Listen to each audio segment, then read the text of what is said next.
So I got my pile of leaves moved. Big task for the weekend, but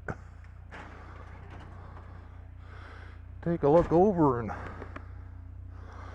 my job is less than half-assed compared to what my neighbors have got done. He raked the woods, for God's sakes. Me, I take the leaves and dump them up in the woods. But I can rest assured that my efforts are making him look real good this fall season. And I'm also fairly certain that I'll have a chance to rake a few more of them. Yeah, well, 'tis the season. Gotta get everything situated, get the drafts covered up. Yeah, well, here we go.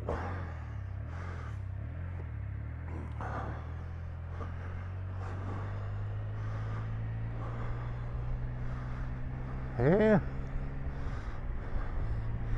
Leaves are afraid to land on his lawn because they're looking at quick retribution from a rake or a unfiltered gust of a leaf blower. Yeah, they won't be hanging around on that property very long. Oh well. Oh.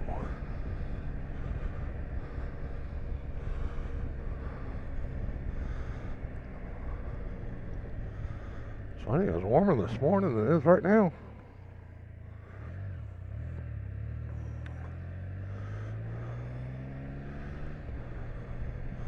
Yeah, we're off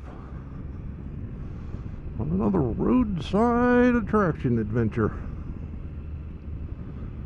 Won't be a long ride, but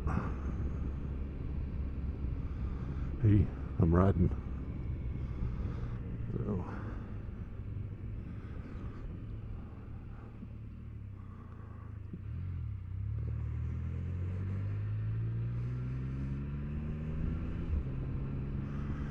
got to reset the clock on the Spyder. Oh well.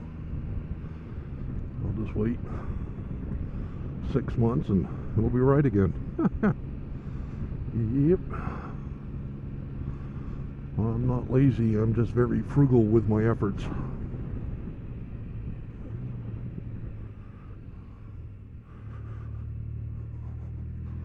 So, a stupid story to start the ride out with.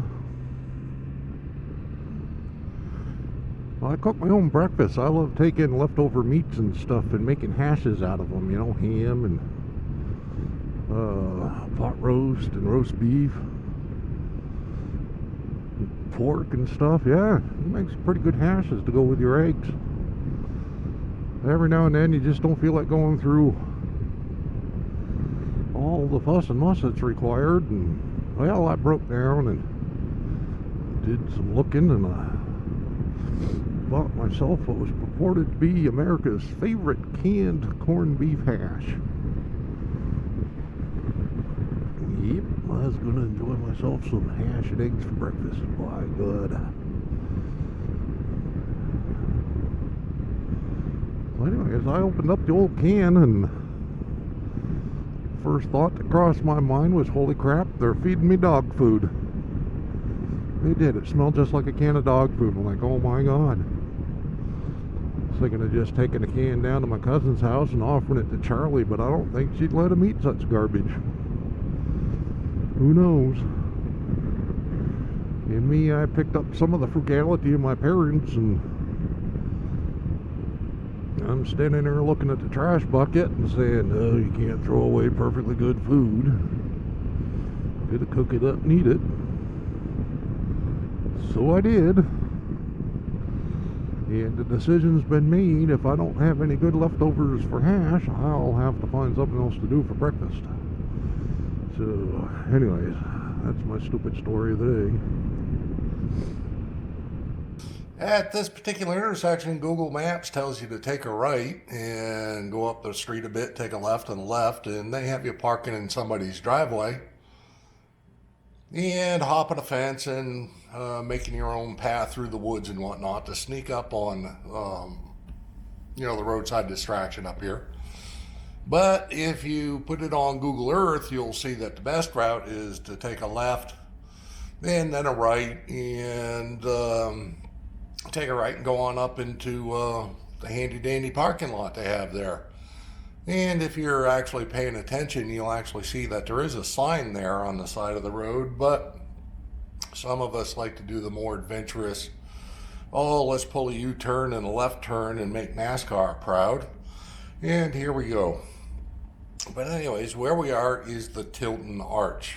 The story of the Tilton Arch is that back in 1882, Charles E. Tilton, the rich son of a rich man, decided that he wanted to build a monument to his family.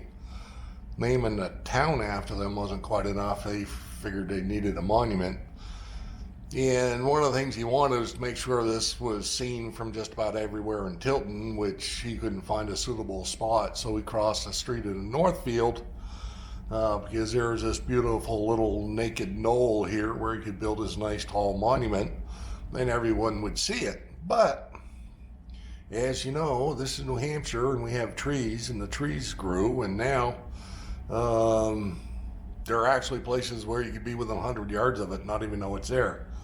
In 1883, Charles decided that a monument to the family wasn't just enough. He had to make it a monument to himself. So he had a sarcophagus that's guarded by a stately lion, and the plan was for him to be interred there after he died. Well, plans went awry, and he ended up getting buried in a small cemetery over in Tilton somewhere. And to date, the sarcophagus remains empty. So we have a big victory arch celebrating a family with absolutely nobody in the tomb. So it's unique.